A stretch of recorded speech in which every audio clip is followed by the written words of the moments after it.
I became a cash millionaire at 27 years old. But if I had to start from zero at 18 and go from broke to millionaire before 30, these are the exact choices I would make at every point in my journey. And if at any point during this video you think, I can't do this, you might not be cut out to be a millionaire, and that's totally fine. But if you're part of the select few that are willing to do the work, then this video is for you. The first choice I would make is college or no college. Here's the thing, the pros, you get to learn how to learn. I can't tell you how many people finish high school and they didn't learn the skill of learning. College is going to teach you that because it gives you creative freedom over the courses you get to pick. It also gets you access to incredible mentors. You know, when I think of like the professors and the other teachers I've met at the college or university level, because they're going to be getting called by other CEOs of companies saying, who are your top students, and recommending the people in those classes. And the truth is, if you go to college, you will come out with a higher pay. If you get the degree, you get paid accordingly if you stay in that lane. Not going to college? I mean, first off, you get to start the thing you actually want to do. See, college is in many ways a reason to delay just doing. If you don't go, you get to start right away. One of the big ones is the cost of college. If you look at the cost of college, it's gone up 5, 6, 7 times. Guess what has not gone up accordingly? Your pay. And then finally, how does AI change college? What if nobody needs it because AI is your co-pilot? It has perfect information and PhD level knowledge to help you do anything you want. Is college really even needed? That could very much be true in the next 12 months, 24 months. So if I was 18 again, my opinion, don't go to college. I just don't think taking on debt and becoming a doctor, a lawyer, an engineer is the fastest way to a million anymore. So now that I've decided to skip college and save myself 4 years of sitting in a class, it's time for the next choice. Getting a job or starting a business. So pros of getting a job. First off, jobs come with built-in mentors. You're gonna be around other people that are doing the thing that I'm assuming you're gonna start in the future if you wanna start your own business. So you get to fast track your learning by getting paid to learn. The other one is structured skill building. If you go work at the right place, you're gonna be put in maybe into marketing, and then they're gonna move you into sales, and then you could go into operations. In 4 years, you might come out of there as a freaking weapon. The other one is that it's low risk. You're not putting your own money and time into something and hoping it works out. You're gonna be learning the skills, and somebody else is gonna be paying you to do it. So it's a heck of a lot lower risk than starting your own thing. On the other side, we have starting your business. First off, unlimited income. You could literally get as rich as you possibly can get based on your skill level and the opportunity in the market. It's up to you. That is not true in a salaried position that you get when you do your own thing. Then you have unlimited upside, maybe relationships, or do really cool projects, or travel the world doing what you love to do. And the last is faster decision cycles. I can't tell you how soul sucking working for somebody else can feel if you're in the wrong place. When you're doing your own thing, guess what? You decide what you want to work on. It's incredible. That may not come if you're working for somebody else because you're going to be stuck in their vehicle instead of building your own. So if I was 18 again in this world, I'm doing my own thing. Why? Because the world has never been ready for people to decide to do their own thing than right now. All the tools that didn't exist, all the opportunities, the people, the customers are all available for you to talk to. There's no lack of places to go learn. If anything, you're going to be overwhelmed, but that's the beauty. So now that you decided to do your thing, the next choice I would make is co-founder or go solo. Both are awesome. Having a co-founder, the first thing is it has built-in accountability. See, when you're doing everything yourself, it is easy to decide to go down a path that to any other person, if they're actually watching you, would stop you from going down that path. Having a co-founder can fill in the gaps around skill sets that you don't naturally have that they bring to the table and can be world-class at. The other thing is having somebody else that also believes in your crazy idea sets you up in case you want to raise money, because an investor is going to go, okay, if you convince one other person that what you're doing could work, then that's a good sign.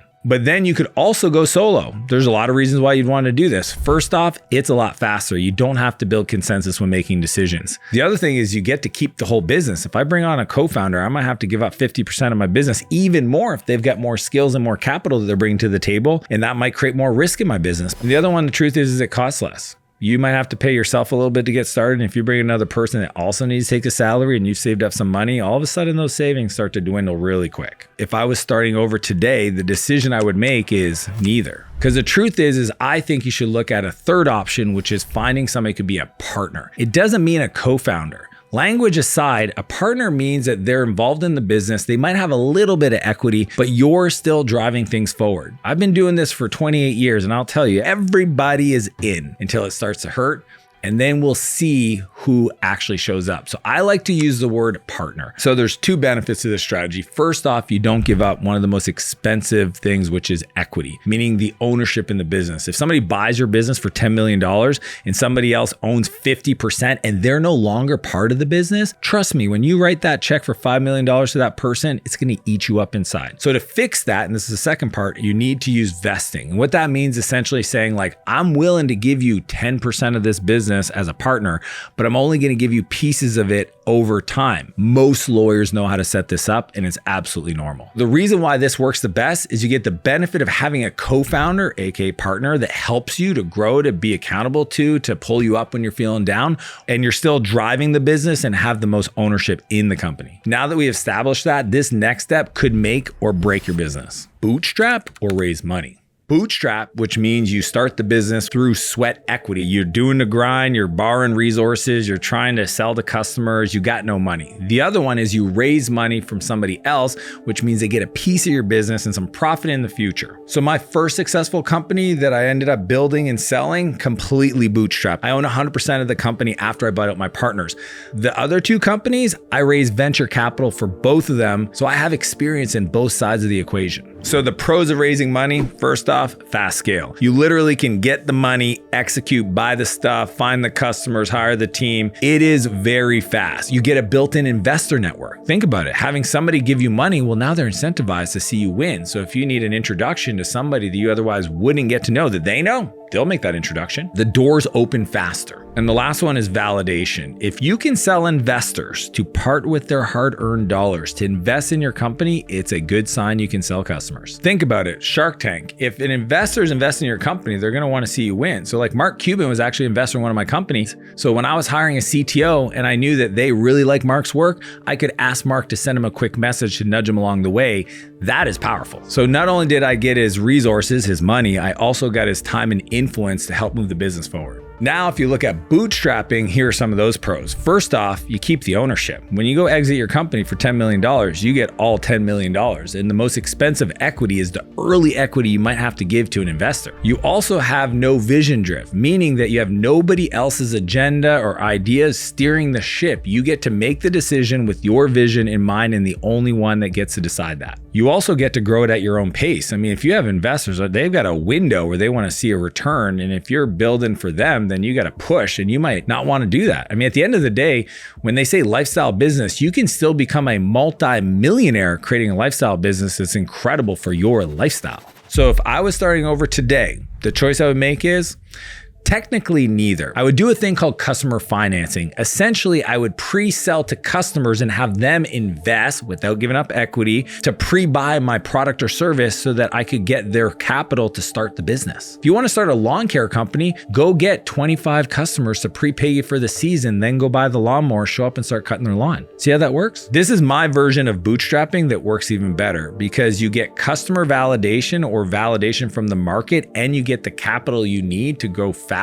So this way, again, you get the best of both worlds. So now that you got your plan for ownership, it's time for the next step, which is making the choice of niching down or going broad. People often say the riches are in the niches, but are they really? So when I started my first company that finally made me money, I had to niche down from just building software for everybody to only Fortune 500 companies. We're talking Procter & Gamble, Dole Foods, Johnson & Johnson, these big companies, because that's what I knew really best. And it turns out they were willing to pay the money I needed to invest in my team. With that being said, there are a lot of pros to keeping it broad. So first off is that it's easier to find them. I mean, you can literally like sell to a small business and run into about a dozen of them in a day at the mall. And lastly, it's just easier to start when the market is broad. You don't have to have so much experience in the specific niche. You don't have to spend so much money on like a specific solution for a customer type.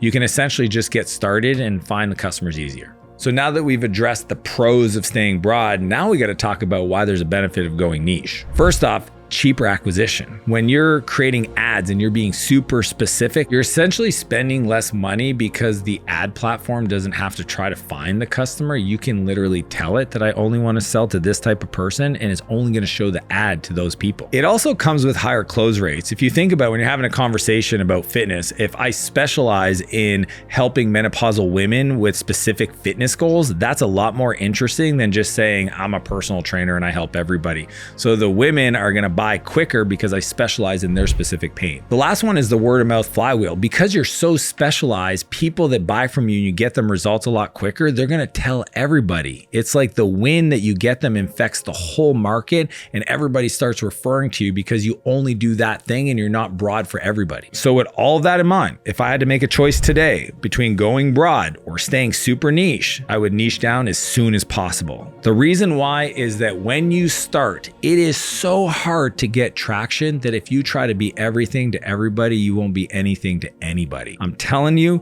the marketing is harder, the sales conversation's harder, the product is harder. I mean, I see people literally going out of business, not because they don't have enough opportunity, it's because they sell too many different things to too many people and they get overwhelmed, and then there's bugs and issues and complexity in their business. Picking a niche will make you rich. So now that you've decided to go niche, the next choice you got to make is, do I get a coach or do I do it myself? When I started, I went at it alone and I struggled. I had 2 failed companies before I ever made my first dollar. And the truth was I eventually had to hire a coach, this guy named Bob, who taught me how to do it. And it was crazy because I was paying him $1,500 a month and it completely changed my business. But I've also started businesses and I didn't have a coach and that had a completely different outcome. So let's talk about the pros of either doing it yourself or hiring a coach. If you do it yourself, the first thing, simple, you save the money. I mean, when you start, cash is tight and every dollar that goes out is a dollar you don't have. The other pro is that you get to build the business through your vision, not tainted through somebody else that might have done it 5 years ago because the world's completely changed. On the other side, getting a coach is like a mentor, and mentors bring the map. Having somebody that you could pay to give you access to the map to show you exactly how to build your business is incredibly fast. The other benefit is you have somebody else to give you feedback. And the cool part is they've been there before. And so you get to avoid giving up equity or raising money from investors. So you get all the benefits without losing control. It also comes with accountability. You know, when you spend money to get advice, trust me, you will pay attention. When we pay attention. And oftentimes I say transformation for ourselves happens at the transaction. So again, if I was starting over from scratch and I had to make that choice today, I would 100% get a mentor. I personally have an unlimited budget for my health and education. I mean, think about it for yourself. If you've gotten good at something, maybe it took you 10 years to learn an instrument, knowing what you know now, if I took everything away from you, how much faster could you have gotten there? That's the benefit of having a mentor in your life, is they'll save you literally decades of time. So these choices will help you get to your first million. But we don't want to stop there. How do you multiply it? The final choice you need to make is, do you scale or exit? Exit the business, make a bunch of cash, or keep scaling it to generate more profit? I get the call all the time. People going like, man, I'm burnt out and I think I want to sell. Or others going like, man, I'm getting calls from people who want to buy my business. Should I keep building or should I exit now? I don't know. When I was 28, I was getting those emails, those calls. Hey, Dave, we want to buy your business. Hey, Dave, we want to buy your business. But you got to understand, I just built this thing, struggled for 2-3 years, finally was getting some momentum.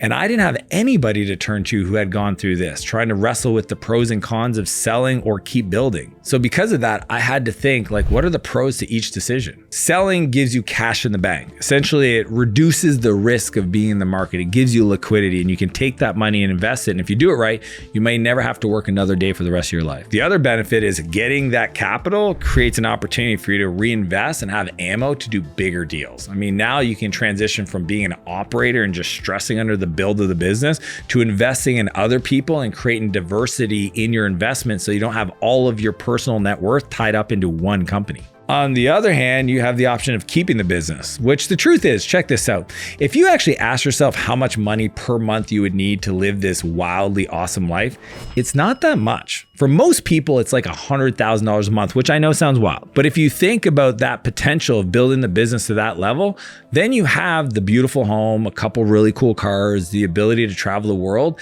and that monthly cash flow becomes consistent the bigger the business gets. There's a lot of benefits to keeping the business. First off, you don't have to worry about what are you going to go and do with all that money. Trust me, most people that exit their business, they can't find a safe, reliable thing to invest in that was as predictable as their previous business they just exited. Having that company just creates consistency in your life, so it makes it less stressful. You also get more upside because you take that money, you reinvest it in your existing business, which you know really well, and it keeps growing, so you have more upside later. I mean, someone might give you 10 million today, but they might give you 50 million in 3 years, and that path is a lot more predictable than selling today. So if I was starting over today, my choice would be to sell, specifically when growth plateaus or passion fades. I mean, when I think about selling my companies, when I felt that either, hey, I didn't love to sell to this customer anymore, it kind of grew into something that I didn't enjoy, or the opportunities to keep learning and growing was not found in my current business, so the passion faded for the thing I was doing, and then exiting made a lot of sense. The key here is to call it before it's too late. If you look to sell once you're like absolutely burnt out and tired, the buyer is going to have the advantage. You want to get that decision made before you get to that place. Think about like a UFC fighter. Them deciding to retire is always best to do it at the height, not after they got completely knocked out on the last fight. But there's an asterisk. If you really enjoy your business, then maybe you keep building. And here's why. If you're buying my business, you're essentially buying years of perfect execution. So if you're only buying 1 year of perfect execution, regardless of what you're going to pay me for it, then I'm probably just going to keep building. Like when I look at my life today, I've got Martell Media and Martell Ventures, and both of them have actually been built up, so I could exit them today. I think it's just a great way to build a company, but I wouldn't, because if I sold them, the first thing I would do the day after the transaction completed was to do it over again, because my life that I'm living is literally the life that I wanted to design. That is the thing that you want to get right so that you don't struggle with these decisions. So those are the choices I would make if I wanted to go from broke to millionaire starting at 18 years old. And that's essentially the advice I gave my friend Josh. He was 18, struggling in life. Parents wanted him to go to university. He's like, I just want to start. And I said, bro, if you know it's on your heart to start a business in the future, you don't have to go to university to start. Just make a commitment to yourself. Bet on yourself. Go all in on you. It won't be easy. You won't have your parents' support. You will have a lot of people misunderstand you. You got to be willing to go long periods of time being misunderstood before you win. But guess what will happen? The day you win, your parents will tell all their friends, oh my God, my son is so successful. But there's going to be a period where you're going to have to go through it and make these decisions. But trust me, on the other side, it'll all be worth it. Now, if you want to learn how to build a business that runs itself, click here and I'll see you on the other side.